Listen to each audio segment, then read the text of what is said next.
Effectivement, le président de la République s'est adressé aujourd'hui à la nation. Voici donc l'intégralité de ce message.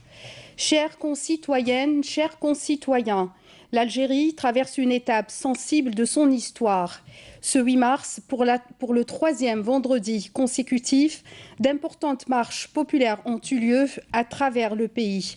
J'ai suivi ces développements et comme je vous l'ai déjà annoncé le 3 de ce mois, je comprends les motivations des nombreux compatriotes qui ont choisi ce mode d'expression dont je tiens une fois de plus à saluer le caractère pacifique. Je comprends tout particulièrement, ajoute le président de la République, le message porté par les jeunes en termes à la fois d'angoisse et d'ambition pour leur avenir propre et pour celui du pays.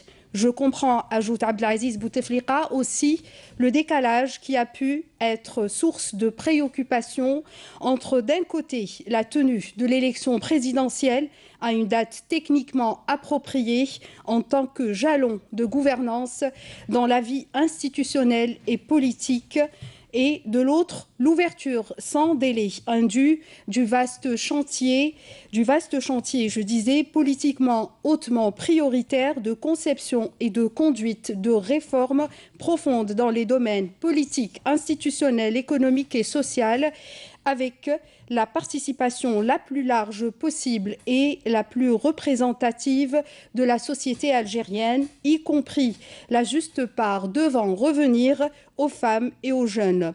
Je comprends enfin que le projet rénovateur de notre État-nation, dont je vous ai annoncé les principales articulations, gagnerait à bénéficier d'un surcroît de clarification et d'être préparé pour chasser tout doute des esprits par la réunion des conditions de son appropriation par toutes les couches sociales et les composantes de la nation algérienne. En toute fidélité au serment que j'ai fait devant le peuple algérien de protéger et de promouvoir en toutes circonstances les intérêts bien compris de notre patrie et après les consultations institutionnelles requises par la Constitution, j'invoque la grâce et le soutien de Dieu Tout-Puissant pour me prévaloir des valeurs supérieures de notre peuple et de nos glorieux martyrs et de nos valeureux moujahidines qui ont consacré l'immortalité pour présenter à l'adresse de vos cœurs et à vos consciences les décisions suivantes. Premièrement, il n'y aura pas de 5e mandat et il n'en a jamais été question. Pour moi, mon état de santé et mon âge ne m'assignant comme ultime devoir envers le peuple algérien que la contribution à l'assise des fondations d'une nouvelle République en tant que cadre du nouveau système algérien que nous appelons de tous nos vœux. Cette nouvelle République et ce nouveau système seront entre les mains de nouvelles générations d'Algériennes et d'Algériens qui seront tout naturellement les principaux acteurs et bénéficiaires de la vie publique et du développement durable dans l'Algérie de demain. Deuxièmement, il n'y aura pas d'élection présidentielle le 18 avril prochain. Il s'agit ainsi de satisfaire une demande pressante que vous avez été nombreux à m'adresser dans votre souci de lever tout malentendu quant à l'opportunité et à l'irréversibilité de la transmission générationnelle à laquelle je me suis engagée. Il s'agit aussi de faire prévaloir la noble finalité des dispositifs juridiques qui résident dans une saine régulation de la vie institutionnelle et dans l'harmonie des interactions sociopolitiques sur une observation rigide des échéances préétablies. Le report de l'élection présidentielle qui a été réclamé vient donc pour apaiser les appréhensions qui ont été manifestées afin d'ouvrir la voie à la généralisation de la sérénité, de la quiétude et de la sécurité publique dans l'objectif d'entreprendre ensemble les actions d'importance historique qui permettront de préparer le plus rapidement possible l'avènement d'une nouvelle ère en Algérie. Troisièmement, ajoute le président de la République, dans la perspective d'une mobilisation accrue des pouvoirs publics et du rehaussement de l'efficacité de l'action de l'État dans tous les domaines, j'ai décidé de procéder tout prochainement à des changements importants au sein du gouvernement. Ces changements constitueront une réponse adéquate aux attentes dont vous m'avez saisi, ainsi qu'une illustration de ma réceptivité à l'exigence de reddition de comptes et d'évaluation rigoureuse dans l'exercice des responsabilités à tous les niveaux et dans tous les secteurs. Quatrièmement, la conférence nationale inclusive et indépendante sera une enceinte dotée de tous les pouvoirs nécessaires à la discussion, l'élaboration et l'adoption de tout type de réformes devant constituer le socle du nouveau système que porte le lancement du processus de transformation de notre État-nation, que j'estime être ma mission ultime en parachèvement de l'œuvre dont Dieu Tout-Puissant m'a accordé la capacité et pour laquelle le peuple algérien m'a donné l'opportunité. Cette conférence, ajoute le président de la République, sera équitablement représentative de la société algérienne comme des sensibilités qui la parcourent. Elle organisera librement ses travaux sous la direction d'une instance présidentielle plurielle, avec à sa tête un président qui sera une personnalité nationale indépendante, consensuelle et expérimentée.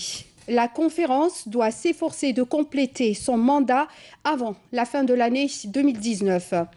Le projet de la Constitution émanera de la conférence qui sera soumis à un référendum populaire. La conférence nationale indépendante fixera souverainement la date de l'élection présidentielle à laquelle je ne serai en aucun cas candidat. Cinquièmement, l'élection présidentielle qui aura lieu dans le prolongement de la conférence nationale inclusive et indépendante sera organisée sous l'autorité d'une commission électorale nationale indépendante dont le mandat, la composition et le mode de fonctionnement seront codifié dans un texte législatif spécifique qui s'inspirera des expériences et des pratiques les mieux établies à l'échelle internationale. La création d'une commission électorale nationale indépendante est décidée pour répondre à une revendication largement soutenue par les formations politiques algériennes ainsi qu'à une recommandation constante des missions d'observation électorale des organisations internationales et régionales invités et reçus par l'Algérie lors des consultations électorales nationales précédentes. Sixièmement, dans le but de contribuer de manière optimale à la tenue de l'élection présidentielle dans des conditions incontestables de liberté, de régularité et de transparence, il sera formé un gouvernement de compétences nationales bénéficiant du soutien des composantes de la conférence nationale. Ce gouvernement assumera la supervision des missions de l'administration publique et des services de sécurité et apportera sa pleine collaboration à la Commission électorale nationale indépendante. Pour sa part, le Conseil constitutionnel assumera en toute indépendance les pouvoirs que lui confèrent la Constitution et la loi en matière d'élection présidentielle. Septièmement, je m'engage solennellement devant Dieu, le Tout-Puissant, et devant le peuple algérien à ne ménager aucun effort pour que les institutions structurées démembrement de l'État et des collectivités locales se mobilisent pour concourir à la pleine réussite de ce plan de travail. Je m'engage, ajoute le président de la République, je m'engage également à veiller à ce que toutes les institutions constitutionnelles de la République poursuivent scrupuleusement l'accomplissement de leurs missions respectives et exercent leurs pouvoirs respectifs au service exclusif du peuple algérien et de la République. Je m'engage enfin, ajoute Abdelaziz Bouteflika, si Dieu m'accorde vie et assistance, à remettre les échanges et les prérogatives de président de la République aux successeurs que le peuple algérien aura librement élus. Chères concitoyennes, chers concitoyens, voici la voie du salut que je vous invite à emprunter ensemble pour prémunir l'Algérie contre des épreuves, des déchirements et des déperditions d'énergie.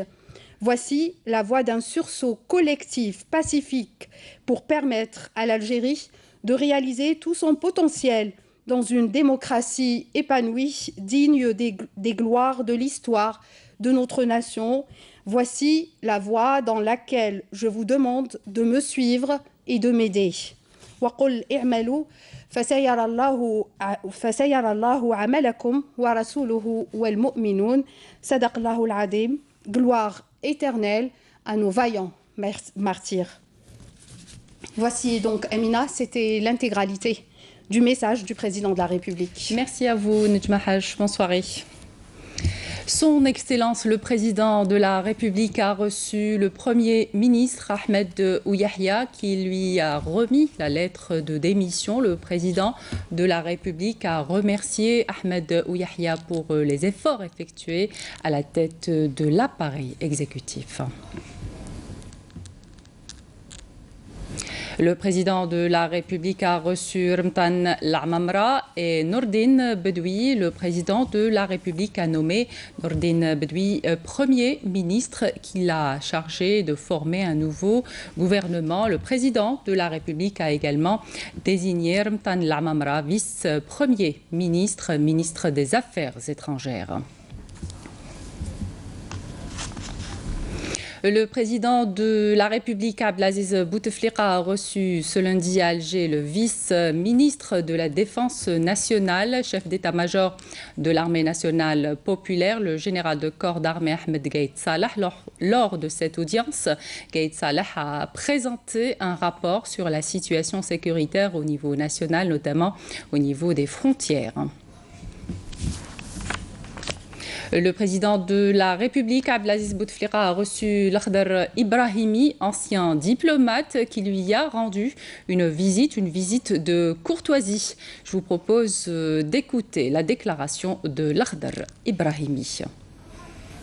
أنا تشرفت بمقابلة سيادة الرئيس بعد عودته من العلاج في سويسرا، والهدف الأول كان للاطمئنان على صحته وأوضاعه، ولكن نظرا للوضع الذي تمر به البلد هذه المرة تكلمنا أيضا في ما يجري في البلد، وأخبرني سيادة الرئيس على بعض القرارات الهامة التي هو بصدد اتخاذها، والتي ممكن تكون وصلت أو ستصل قريبا إلى علم الناس في هذا البلد.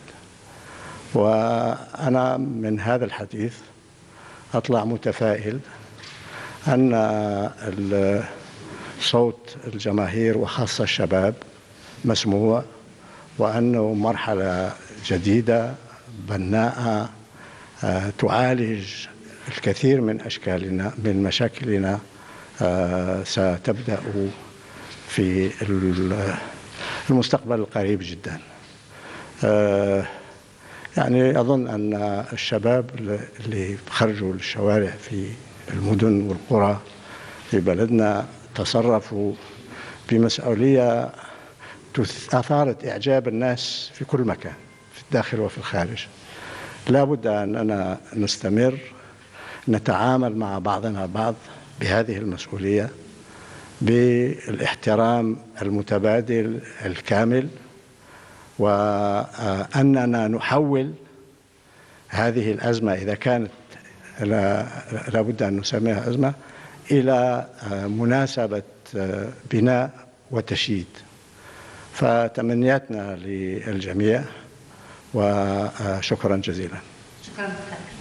Son Excellence, M. Abdelaziz Bouteflika, président de la République, a signé ce jour, lundi 4 Rajab 1440, correspondant au 11 mars 2019, les 3 décrets présidentiels suivants. Premièrement, décret présidentiel rapportant les dispositions du décret présidentiel numéro 1908 du 17 janvier 2019 portant convocation du corps électoral en vue de l'élection du président de la République.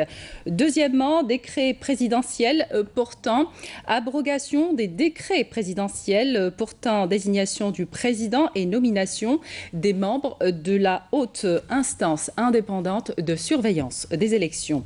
Troisièmement, décret présidentiel portant création de la fonction de vice-premier ministre.